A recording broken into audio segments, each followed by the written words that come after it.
Akhlak dalam Islam. Pengertian akhlak secara bahasa ialah budi pekerti, sopan santun, tata krama, dan etika. Pengertian akhlak secara istilah. Menurut Imam Ghazali, sifat yang tertanam dalam jiwa seseorang yang timbul dengan mudah atau spontan sehingga menjadi perbuatan. Visi Rasulullah ialah menyempurnakan akhlak, rahmatul lil alamin, bertauhid kepada Allah. Ajaran Islam memiliki 3 pondasi pokok.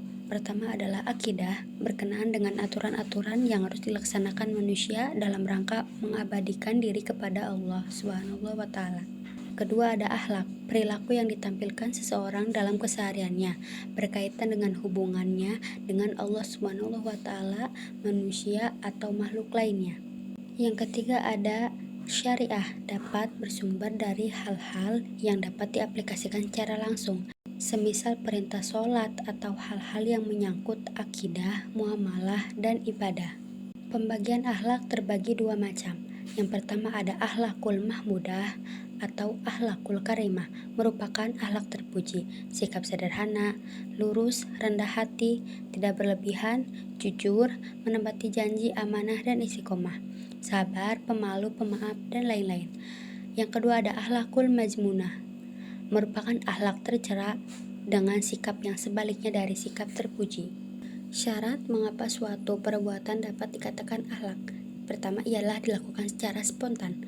Kedua, dilakukan secara terus-menerus. Contohnya ialah sholat sunnah, sedekah, baca Al-Quran, dan zikir.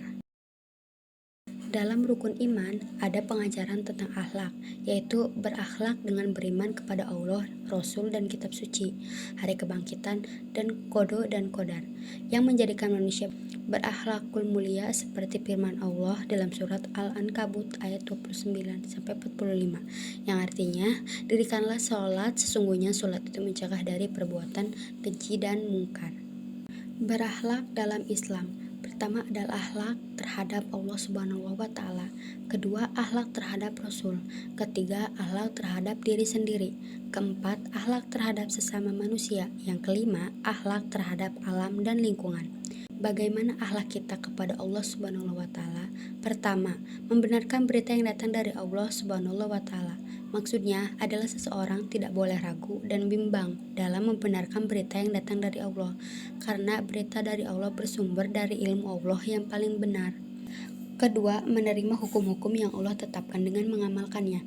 Tidaklah sepantasnya bagi seseorang untuk menolak hukum Allah. Apabila seseorang menolak hukum Allah, maka apa yang dilakukan adalah bentuk akhlak buruk kepada Allah. Sama saja penolakan itu dalam bentuk pengingkaran atau sombong, tidak mau mengamalkannya, menolak atau menyepelekan pengamalannya. Akhlak terhadap Rasul. Sesungguhnya telah ada pada diri Rasulullah Sesungguhnya akhlak terhadap Rasul. Sesungguhnya telah ada pada diri Rasulullah itu suri teladan yang baik bagimu, yaitu bagi orang yang mengharap rahmat Allah dan kedatangan hari kiamat, dan dia banyak menyebut Allah. Surat Al-Ahzab ayat 33. Melaksanakan sunnah. Lalu sholawat. Akhlak terhadap diri sendiri. Pertama, beribadah kepada Allah. Kedua, melaksanakan aturan agama. Ketiga, memenuhi kebutuhan pribadi. 4, bertanggung jawab. Kelima, tidak menzolimi diri sendiri. 6, menghias diri dengan perilaku yang mulia. Akhlak terhadap orang tua atau keluarga. Pertama adalah berbakti, berbuat baik, dan hormat kepada orang tua, mengikuti nasihatnya selama tidak bertentangan dengan ajaran agama, membina hubungan yang harmonis, menjaga nama baik keluarga, serta mendoakannya. Akhlak terhadap sesama manusia, berbuat ihsan, silaturahmi, mengucap salam tiap bertemu, saling hormat dan menghargai, menjaga lisan, saling menasihati dalam kebenaran dan kebaikan. Akhlak terhadap alam, menjaga dan memeliharanya, tidak merusaknya, berhati-hati membuang limbah. Pentingnya akhlak bagi manusia. Akhlak adalah buah ibadah. Akhlak adalah faktor penentu keislaman dan keimanan. Akhlak adalah nilai amal yang akan ditimbang di akhirat.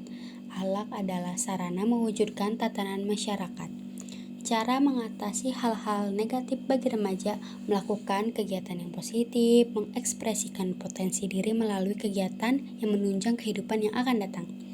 Bersosialisasi dengan orang yang lebih pintar, baik itu dalam bidang sosial, akademik, maupun di bidang yang lain. Selalu mendekatkan pada Allah Subhanahu wa Ta'ala.